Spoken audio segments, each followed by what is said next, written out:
मैं तीन चीजें बोलना चाहता हूं। पहली चीज बोलने नहीं दे रहे हैं।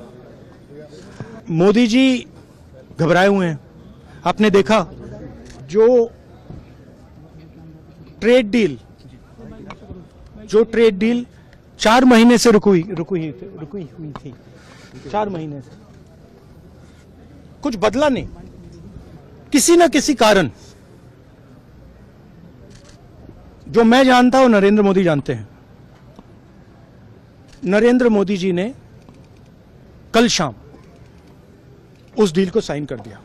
नरेंद्र मोदी जी पर प्रेशर है, भयंकर प्रेशर है। और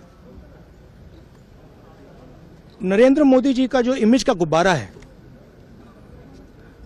जो हजारों करोड़ रुपए लेकर बनाया गया था, वो फूट सकता है। इशू ये नारावाने की स्टेटमेंट नहीं है, ये साइड शो है। और वो भी जानते हैं, मैं भी जानता हूं। मेन बात यह है कि हमारे प्रधानमंत्री को कॉम्प्रोमाइज कर दिया गया है। किसने किया है, कैसे किया है, यह हिंदुस्तान की जनता को सोचना है। मगर इतिहास में पहली बार हिस्ट्री में एलओपी को प्रेसिडेंशियल एड्रेस में नहीं बोलने दिया। बाहर बोल दीजिए, जो अंदर नहीं कहा दिया जा रहा है। वो तो ऑटोमेटिकली होगा जी। बट ये आप समझिए, और हिंदुस्तान के जो किसान हैं, आप सब समझिए कि इस ट्रेड डील में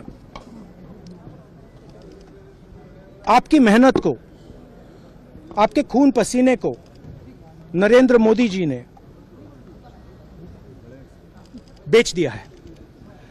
और वो इसलिए बेचा है क्योंकि ये कॉम्प्रोमाइज्ड है।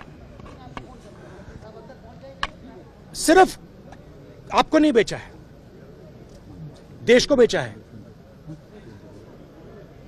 इसीलिए मुझे वहां नहीं बोलने देना है। नरेंद्र मोदी जी डरे हुए हैं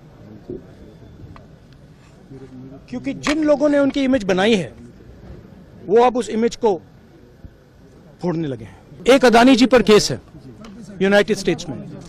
वो अदानी जी को टारगेट नहीं कर रहा है, वो नरेंद्र मोदी के फाइनेंशियल स्ट्रक्चर को टारगेट कर रहा है। एक वो है। दूसरा है एप्स्टाइन फाइल्स।